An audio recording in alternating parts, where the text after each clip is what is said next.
रायबरेली लोकसभा 36 रायबरेली में राहुल गांधी से मिली करारी हार के बाद भाजपा प्रत्याशी दिनेश प्रताप सिंह ने राजनीतिक कार्यक्रमों से 1 साल की छुट्टी लेने की बात कही।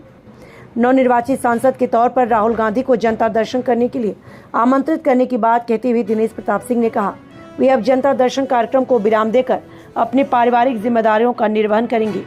राहुल गांधी को चैलेंज देते हुए उन्हें हर शनिवार व रविवार को जनता दर्शन करने की बात कही। रायबरेली की जनता के सुख दुख शादी ब्याह में सम्मिलित हो 1 साल तक अपनी जिम्मेदारियों को राहुल गांधी को सौंपने की बात कहते हुए दिनेश सिंह ने कहा, जिन 3 लाख लोगों ने उन्हें वोट दिया है अब उनके लिए ही काम करेंगे। जिन लोगों ने राहुल गांधी को वोट दिया उनके लिए अब राहुल गांधी उत्तरदायित्व पूरा करें। दिनेश सिंह ने कहा, उनकी व अन्य भाजपा प्रत्याशियों की हार का जिम्मेदार विपक्ष का नकारात्मक वातावरण फैलाना था। जनता भ्रमित हुई, इसका असर रायबरेली व आसपास की सीटों पर पड़ा। अयोध्या में हार को गहरे चिंतन की बात कहते हुए दिनेश सिंह ने कहा, 500 साल बाद अयोध्या में राम मंदिर का निर्माण हुआ, इसके बावजूद हम हारे, इसका विश्लेषण जरूरी है। जनता कहीं न कहीं तो भ्रमित हुई है। उन्हें आशा है कि हमने अपने नेतृत्व से आने वाले समय में इस भ्रम को समाप्त जरूर करेंगे। दिनेश सिंह ने चुनाव में कार्यकर्ताओं की मेहनत को सराहा, साथ ही उन्हें जिन मतदाताओं ने वोट दिया उनका धन्यवाद भी किया। मंत्री जी, रिजल्ट आ गए, आज आपने 2 शब्द क्या कहना चाहते हैं? मैं सबसे पहले तो देश की जनता का आभार प्रकट करना चाहता हूं कि दुनिया के सबसे लोकप्रिय नेता, देश के यशस्वी प्रधानमंत्री जी को तीसरी बार सरकार बनाने का अवसर देकर के देश की जनता ने जो निर्णय लिया है वो हम सबके लिए स्तुत्य है। और मैं मानता हूं कि हमारे देश के यशस्वी प्रधानमंत्री जी इस तीसरे कार्यकाल में देश की जनता की और बेहतर सेवा, देश को और ताकत, देश को और ऊंचाइयां देने में कामयाब होंगे। इंडिया गठबंधन की जो बढ़त मिली है यूपी में, उसको लेके क्या कहेंगे? निसंदेह इंडिया गठबंधन में और लोग भी हैं, लेकिन इंडिया गठबंधन का कोई योगदान उत्तर प्रदेश में जो भी बढ़त हासिल हुई है उसमें कांग्रेस का कोई रोल नहीं है, राहुल गांधी का कोई रोल नहीं है, प्रियंका गांधी का कोई रोल नहीं है, सोनिया गांधी का कोई रोल नहीं है। अगर रोल किसी का है तो समाजवादी पार्टी का राष्ट्रीय अध्यक्ष अखिलेश यादव जी का है।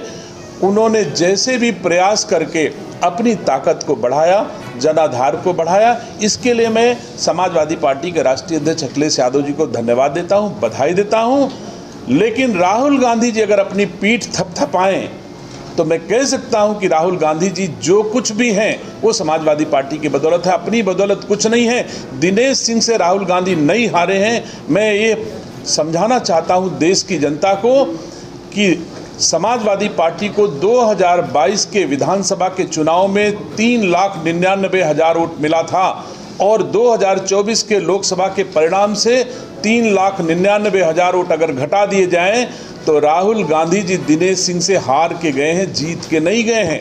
और 3 लाख वोट मैं आमंत्रित करता हूं राहुल गांधी को, अगर क्षमता हो तो केवल हाथ का पंजा लेकर के रायबरेली में दिनेश सिंह से फिर से लड़ने आकर के, और हार के नहीं जाएंगे तो मुंह नहीं दिखाऊंगा मैं इस देशवासियों को। आप ये बताएं मंत्री जी कि इस हार के पीछे आप देखते हैं कि रायबरेली जनता की नाराजगी कुछ रही आपसे, या पार्टी को अंतरकलह है जो इतना सहयोग नहीं? ना हमसे नाराजगी है, ना हमारी पार्टी से नाराजगी है। आप महसूस करो, हमारी पार्टी से अगर देशवासियों को नाराजगी होती तो मध्य प्रदेश में 29 की 29 सीटें कैसे आ जाती, हिमाचल प्रदेश में सब की सब, दिल्ली में सब की सब, जहां हमारी राज्य में सरकारें नहीं वहां सब की सब आती है। इसका मतलब मोदी जी के नेतृत्व में जनता आज भी विश्वास करती है।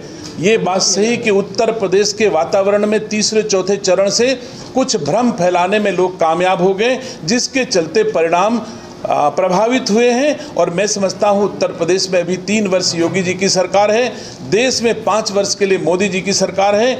इन 5 वर्षों में रायबरेली और उत्तर प्रदेश में जो भी नकारात्मक स्थिति पैदा हुई है, हम लोग उसको ढूंढ करके, प्रयास करके और फिर से सकारात्मक उसमें बदलाएंगे।